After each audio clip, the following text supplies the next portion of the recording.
Dos, uno, grabando. Buenos días, queridos amigos, hermanas y hermanos.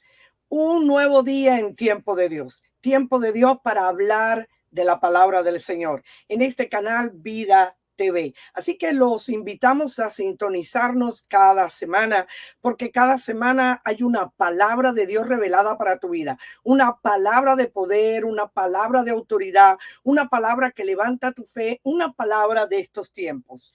Así que hoy continuamos con el tema de la fe. Hemos estado en una secuencia hablando de la fe, porque creo que en este tiempo más que nunca necesitamos levantar nuestro nivel de fe. Ha habido mucho desaliento, depresión, tristeza, luto, melancolía o situaciones estresantes que nos han encuevado o nos han deprimido o nos han hecho bajar la guardia en el campo de la fe. Y es tiempo de levantarnos, tiempo de cobrar ánimo, tiempo de ser valientes y arrebatar lo que Dios tiene para nosotros en este tiempo especial. Así que quiero continuar hablando de la fe. Hebreos 11:6, pero sin fe es imposible agradar a Dios, porque es necesario que el que se acerca a Dios crea que le hay y que es galardonador de los que le buscan. Pero sin fe es imposible agradar a Dios. Dios le agrada que el hombre crea en él, que el hombre tenga fe, el ser humano ponga su confianza en él, en el Dios vivo. Y lo más tremendo de todo es que Dios va a galardonar esa fe. Dios te va a premiar por poner tu fe en él. Qué lindo, qué precioso. Por creer en él, él te galardona. Mira qué tremendo. Eso es maravilloso. Así que en esta mañana vamos a continuar hablando del campo de la fe. Y quiero hablarles de la vida de Ana, un poquito de la vida de Ana, una mujer tremenda que se tuvo que levantar en fe en medio de imposibilidades, en medio de situaciones que la desconsolaron, la desanimaron, la entristecieron, la afligieron en el espíritu, en el alma y aún en el cuerpo. No quería ni comer. Esta era Ana. Bueno, la historia nos cuenta que en la época de los jueces, una época difícil, una época terrible de anarquía espiritual e idolatría, había una familia de un hombre llamado Elcana con dos mujeres, una llamada Penina y la otra llamada Ana. Y dice la palabra que en el tiempo de los sacrificios siempre Elcana se preocupaba por darle un buen regalo a cada una de sus esposas, pero especialmente a Ana, porque la amaba grandemente, aunque Ana no tenía hijos. Penina le había dado hijos a Elcana, lo cual era como un favor, algo importante en esa época. Quien tenía hijos era una mujer favorecida. Quien no tenía hijos, la desgracia la había tocado. Le faltaba la gracia de Dios sobre ella. Esa era la creencia de la época. Qué tremendo. Pero Ana se afligía. Aunque Elcana le daba un buen regalo, le daba cosas materiales, sin embargo había una gran necesidad. Ella estaba en el punto de su mayor necesidad. Ella tenía una necesidad grande en su vida. Muchas veces cuando tenemos necesidades en algún área de nuestra vida o alguna debilidad o algo nos falta, nos podemos afligir e entristecer e incluso deprimir. Este era el caso de Ana, pero no solamente por eso se deprimía Ana, es que su contrincante, Penina, la mortificaba, dice la palabra, que su rival la irritaba, enojándola y entristeciéndola. Esos son los aguijones que muchas veces vienen a nuestra vida. Aguijones en la carne, aguijones que nos atormentan. Puede ser a través de personas, pueden ser a través de circunstancias, de situaciones específicas que tratan de aguijonearte en las áreas más vulnerables de tu vida, en las áreas de mayor debilidad. Quizás donde hay una carencia donde hay una necesidad, donde te sientes débil.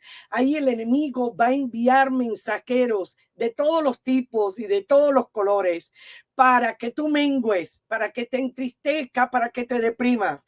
Quizás el factor del tiempo, circunstancias o personas, cualquiera que éstas sean, pero se convierten en aguijones de nuestra carne, aguijones que están ahí constantemente irritándonos, constantemente recordándonos que nosotros tenemos una carencia o una debilidad, o hemos fallado en algo, o algo nos falta, o no somos fructíferos, somos estériles.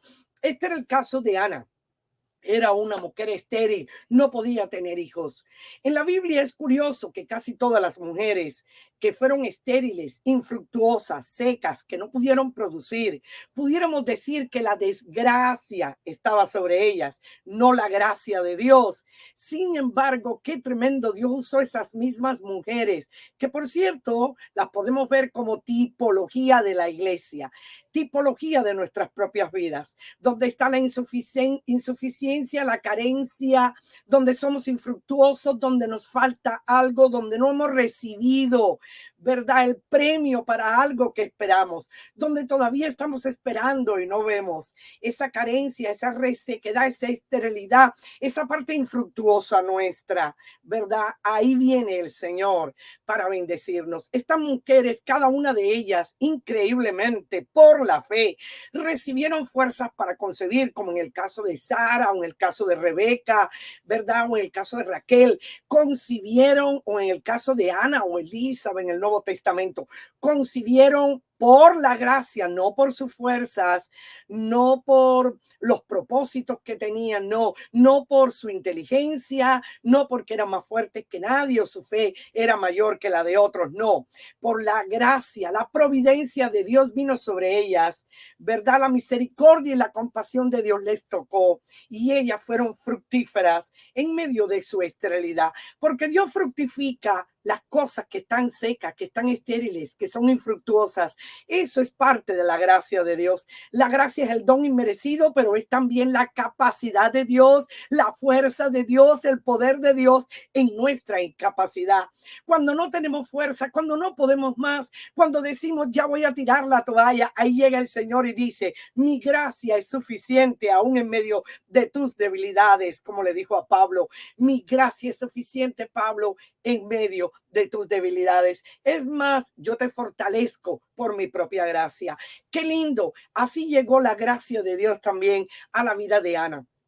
Ana se sentía infructuosa, estéril, que algo le faltaba. Aunque lo tenía todo, se sentía miserable. Aunque lo tenía todo, había una necesidad. Aunque lo tenía todo, se sentía seca. Aunque lo tenía todo, sabía que no estaba produciendo como Dios quería. Y ella sentía que la gracia de Dios no la había tocado en ese punto vulnerable, en ese punto débil de su vida. Así que Ana hizo algo, porque a veces las peninas Dios las permite. Miren qué interesante. Dios permite las peninas, Dios permite a veces circunstancias, situaciones, cosas que nos parecen contrarias, que nos aguijonean en la carne, que nos recuerdan nuestros puntos vulnerables. Y Dios lo permite para movernos a la acción, para que nuestra fe comience a cobrar brío y nos movamos a tomar una decisión o una acción de fe y una acción correspondiente con esa fe. Qué tremendo. Eso pasó en la vida de Ana.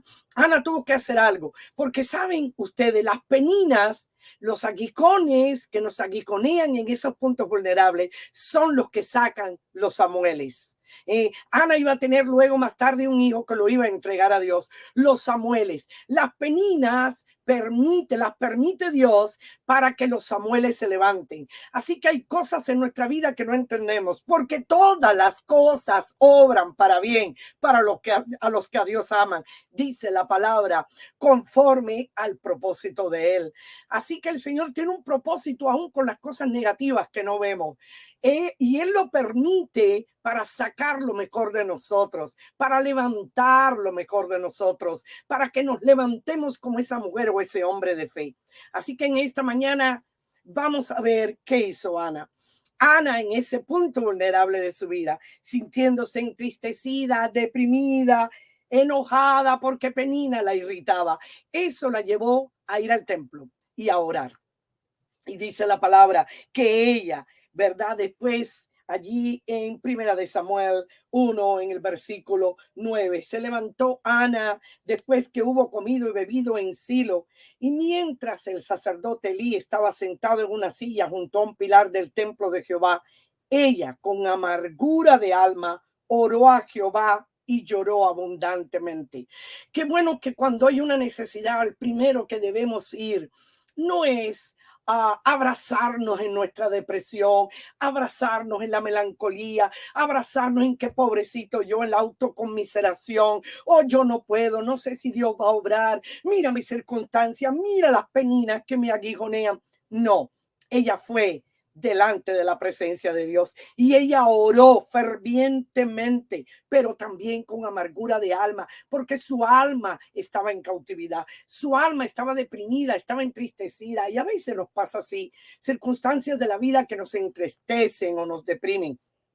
Pero ella derramó su alma delante del Señor. Ella oró fervientemente. Dice la palabra que ella no abría su boca, ahí en silencio, balbuceando, ¿verdad? Una mujer en una situación verdaderamente desesperada, pero pidiendo con fe, pidiendo y clamando con fe, pidiéndole a Dios, al único que podía mirar allí sus puntos vulnerables, sus debilidades, sus faltas, quizás sus inhabilidades e incapacidades. Qué tremendo. Qué tremendo. Pero en el versículo 11 de Primera de Samuel 1, en el versículo 11 dice, hizo voto diciendo, Jehová de los ejércitos, si te dignares mirar a la aflicción de tu sierva y te acordares de mí y no te olvidares de tu sierva, sino que dieres a tu sierva un hijo varón, yo lo dedicaré a Jehová todos los días de su vida y no pasará navaja sobre su cabeza. Qué tremenda oración hace Ana. Ana hace una oración pidiéndole a Dios un hijo varón, pero al mismo tiempo le dice, si tú me das un hijo varón, yo lo consagraré a ti, yo te lo devuelvo, yo te lo doy, el primogénito mío, como era costumbre en la nación israelita en esa época, dar el primogénito al Señor o dedicarlo, no necesariamente significaba que lo tenías que llevar al templo a consagrarlo y dejarlo en el templo, o sea, lo consagrabas al Señor. Pero ella hizo algo cuando ella lo tuvo. No solo lo consagró al Señor, sino que lo entregó al templo para el servicio del Señor. Ella hace un voto que es más que un pacto. Un voto es un compromiso. Un voto es una entrega, una dedicación. Un voto es algo en lo que yo doy mi palabra, me comprometo a hacer algo. Señor. Y ella lo hizo delante del Señor. Pero hay algo curioso en el campo de la fe y empezamos a ver principios de fe en la vida de Ana. Miren, Ana todavía no tiene el hijo, todavía no lo tiene, pero ya lo está consagrando. Todavía no lo ha recibido, pero ya lo está entregando. Todavía no lo tiene en sus manos, no le ha tocado el pelito, ni siquiera lo ha concebido en su vientre. Pero mira lo que hace la fe. Aún no lo tiene, pero ya tiene la sustancia. Aún no lo ve, no lo toca, no lo palpa en el mundo físico, pero ya en el mundo espiritual, ya lo estás reclamando y lo estás entregando. Ya lo estás pidiendo y lo estás entregando y consagrando al Señor. Qué tremendo principio de fe, porque lo que tú le consagras al Señor, Dios lo bendice. Lo que tú le consagras al Señor sin todavía haberlo recibido, Dios lo acepta como un acto de entrega, como una ofrenda genuina de olor grato delante de Él. Qué precioso. Ella oraba largamente así, balbuceándole a Dios y entregando algo que todavía no tenía, e hizo un voto nazareo. Dijo, mi hijo se va a dedicar solamente para Dios. Y un voto nazareo entrañaba que ese hijo era completamente de Dios y tenía tres cosas fundamentales, un voto nazareo. El que tenía un voto nazareo no se podía cortar el pelo, número uno. El que tenía un voto nazareno no podía tocar muerto, número dos, porque estaba dedicado a la vida y a dar vida. Y número tres, no podía ingerir vino, no podía ser un borracho. Tenía que estar santificado, consagrado, apartado para Dios, santificado completamente para el servicio del reino del Señor. Cuando ella está haciendo este voto y está balbuceando y está orando, Elí, el sacerdote de turno, la está mirando de lejos y dice, esta mujer debe estar borracha, como entran algunos aquí al templo, debe estar embriagada. Y se acerca a ella y le dice, mujer, mujer, ¿hasta cuándo estarás ebria? O sea, borracha, digiere tu vino. En otras palabras, ¿hasta cuándo vas a pasar esa borrachera o vas a estar borracha? Mujer, termina ya con eso. Pero ella le abre su corazón y le dice, no, un momento. Yo no soy una mujer borracha. Yo soy una mujer atribulada de espíritu. Yo no he bebido ninguna bebida, sino que yo estoy derramando mi alma delante del Señor. Yo le estoy pidiendo a Dios algo que es mi mayor necesidad. Ha sido mi punto vulnerable o es el punto de mi esterilidad, es el punto donde soy infructuosa. Y a veces así está la iglesia, a veces así está nuestra familia, a veces así estamos delante del Señor infructuosos, con puntos vulnerables, con grandes necesidades en nuestra casa, en nuestra vida personal, en nuestro ministerio. Vemos cosas que todavía no se han dado, que todavía no están, pero venimos delante del Señor, se las presentamos y antes de ver el resultado, se lo consagramos al Señor, porque Dios es el Dios que responde. Dios es el Dios que galardona al que ponga su fe en Él. Él se agrada de aquellos que ponen su fe en Él. Él se agrada y los premia, los galardona. ¡Qué tremendo! Es el único Dios, no los dioses de este mundo. Los dioses de este mundo no van a galardonar. Los dioses de este mundo van a quitar, te van a robar el alma. Quieren que tú hagas un pacto con ellos para robarte el gozo, la salvación y la vida eterna. Pero qué lindo es cuando venimos a hacer un pacto, un voto, cuando dedicamos nuestra vida al Señor. Dios la mira, Dios se agrada de tu fe y Dios recompensa de una manera tremenda la fe que tú pones en Él. No tengas a tu sierva por una impía, le dijo Ana al sacerdote Elí, porque por la multitud de mis congojos y de mi aflicción, dice la palabra, he hablado hasta ahora, he hablado hasta ahora. Qué lindo, otro principio de fe, que cuando nosotros entramos en la presencia de Dios, no solamente en oración, en clamor, hacemos voto, ¿verdad? Entregamos aquello que le estamos pidiendo a Dios antes de recibir un principio tremendo de fe. Usted recibe por la fe y aún antes de tenerlo lo cree, lo confiesa, lo declara, lo entrega de vuelta a Dios para bendición, para multiplicación, para fructificación, para extensión del reino, sea lo que sea en tu vida, sea tu hogar, tú se lo entregas a Dios, sea tus hijos que andan perdidos, tú se lo entregas a Dios, sea esa petición financiera que no ha llegado a tu vida, tú se lo entregas a Dios, sea tu ministerio, esas áreas del ministerio que aún están infructuosas, que no han prosperado, que no han sido fructíferas, entrégueselas a Dios y verás cómo Dios fructificará y multiplicará lo que tú le entregas a Él, lo que tú le entregas. Antes de recibirlo, Dios lo multiplica, Dios lo fructifica. Tremendo. Otra cosa maravillosa que pasó en la vida de Ana y que nos enseña principios de fe es que siempre en la intimidad, siempre, la intimidad trae concepción. Cuando tú entras en la intimidad con Dios, miren, nadie puede concebir, aún en el plano natural, nadie en el plano natural separado, por ejemplo, una pareja, pueden concebir. No, eso no es posible, ¿verdad? No es posible. Se tienen que unir de alguna manera para poder concebir. Y eso ocurre en el plano espiritual. En el plano espiritual, en la intimidad hay concepción. Cuando tú entras en la presencia de Dios, Cuando tú depositas tu corazón, cuando tú oras, cuando tú buscas, cuando tú clamas, cuando tú entregas, cuando tú consagras, ahí hay concepción. Algo Dios hace en el mundo espiritual que va a plantar en ti, primeramente en ti, porque esa es la fe. Concebimos dentro de nosotros antes de ver la realidad en el mundo físico. Concebimos en el mundo espiritual antes de que se proyecte o se realice en el mundo natural. Así que hay una concepción, así como ocurre en el vientre de una mujer cuando hay una intimidad.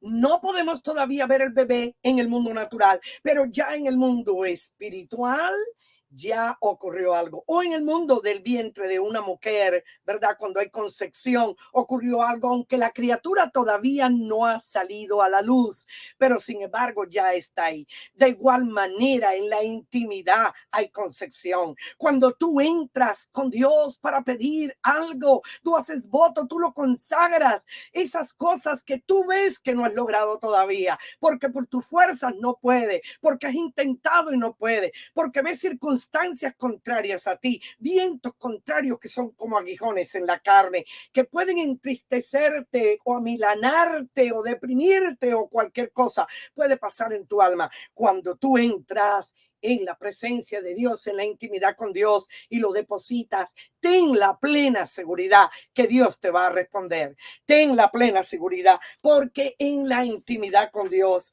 ¿verdad? Hay concepción. Algo tremendo que también ocurrió en la vida de Ana es que dice que el sacerdote le dijo algo. El sacerdote en el versículo 17, cuando la ve a ella que dice, no, yo estoy acongojada, yo estoy pidiendo un hijo varón, yo estoy clamando delante del Señor, yo no estoy borracha, como tú dices, en el versículo 17, el sacerdote le responde y le dice, ve en paz. Ve en paz, no estés más atribulada.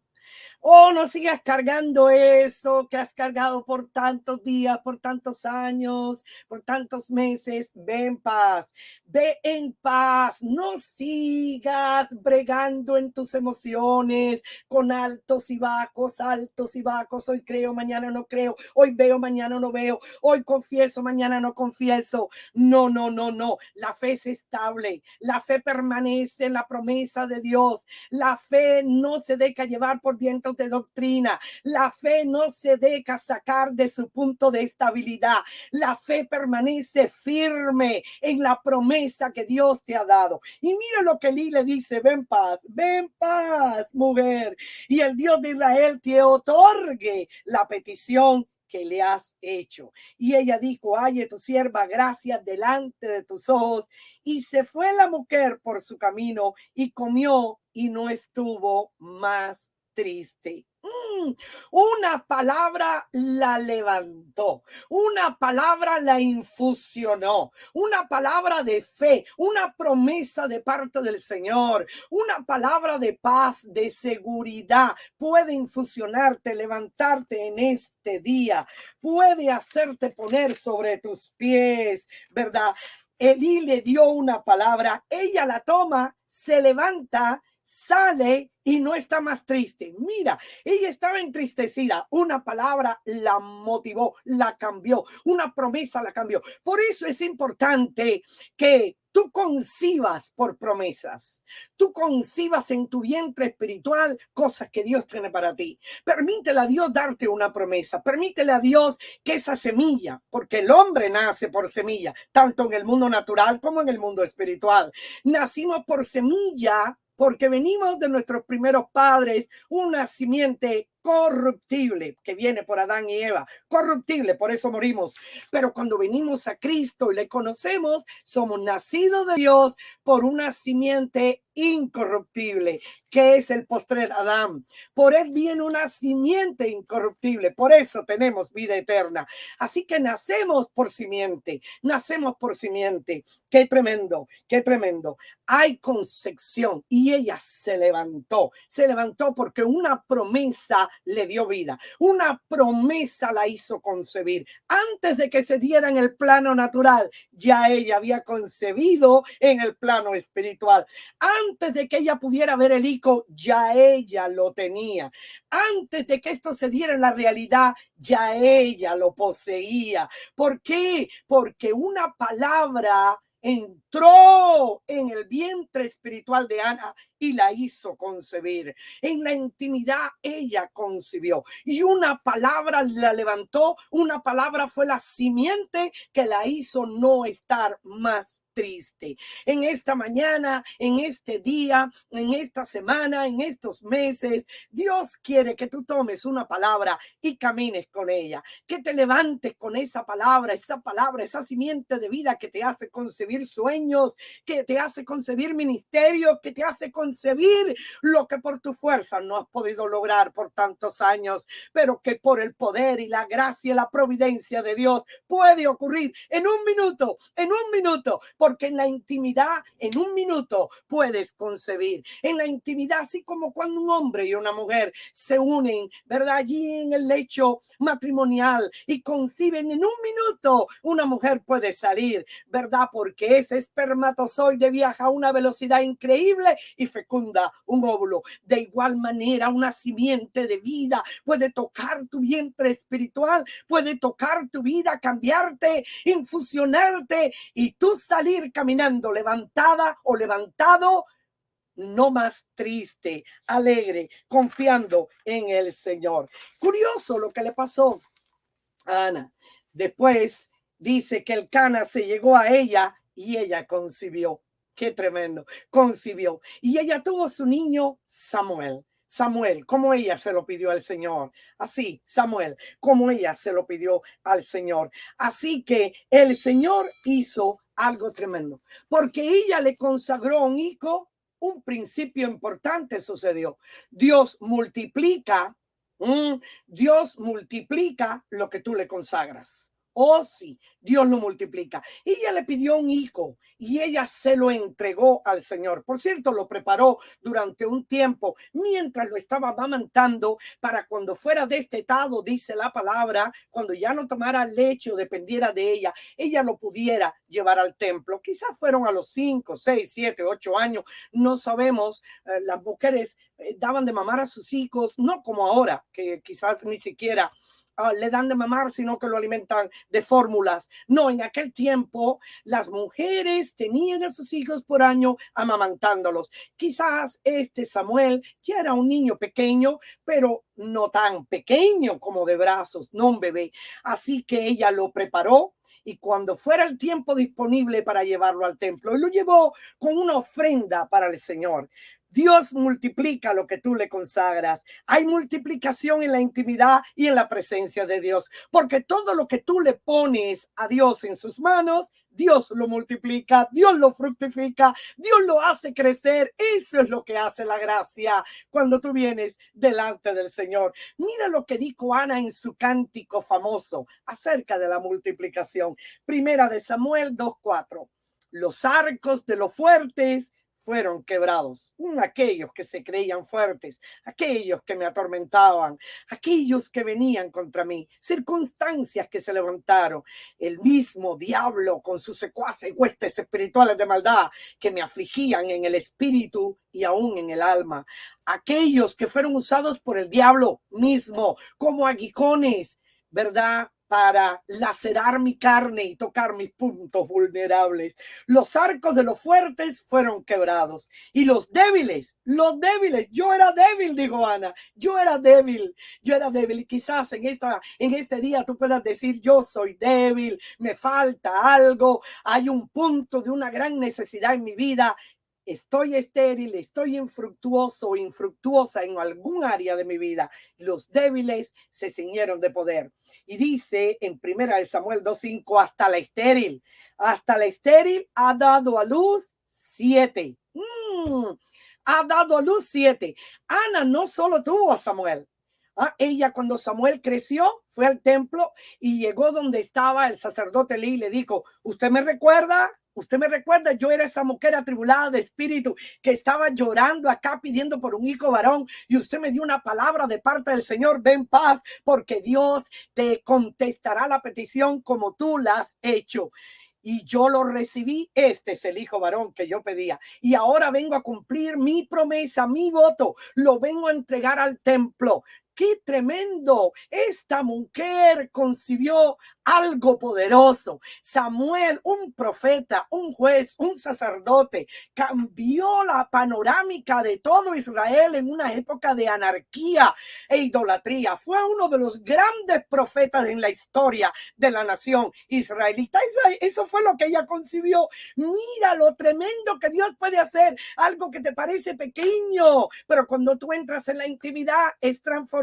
Hay concepción. Cuando tú oras y consagras, ¿verdad?, a Dios, lo que tú recibes de Dios, Dios lo multiplica. Y por último, hasta la estéril ha dado luz 7. Dios es capaz de hacer fructificar y multiplicar lo que tú has puesto en sus manos. 7. En otras partes de la Biblia dice 6, quizás perdió uno en el camino, pero Dios le dio 7, número perfecto. Hasta la estéril ha dado a luz 7, la que no podía, la que no tenía fuerzas, la que estaba triste, la que estaba milanada, la que estaba vulnerable, la que estaba seca, era infructuosa. Tú por tu poder y tu gracia la has tocado y has hecho que multipliques, has multiplicado lo que ella consagró. Y dice, y la que tenía muchos hijos, languidece, porque aquella que la atormentaba languidecía mientras ella florecía. Qué tremendo lo que Dios hace. Así que ella entregó y cumplió lo que le había prometido a Dios. Tu fe, tu fe, tu fe, la fe que agrada a Dios. La fe que agrada a Dios. Cuando Dios ve que tu fe le agrada, que tú crees en esa promesa que Él te quiere dar, cuando tú vienes en esa intimidad con Dios y esperas en Dios, Dios te va a galardonar, te va a multiplicar y te va a hacer fructificar en el punto de tu mayor necesidad. Que Dios le bendiga en este día tan precioso, día que el Señor ha hecho. Nos regocijamos y nos alegramos en Él. Tenga un día muy bendecido, porque aquel que cree en Dios y que sabe y pone su fe en Dios, sabe que Dios es poderoso para hacer aún más de lo que le hemos pedido. Que Dios les bendiga.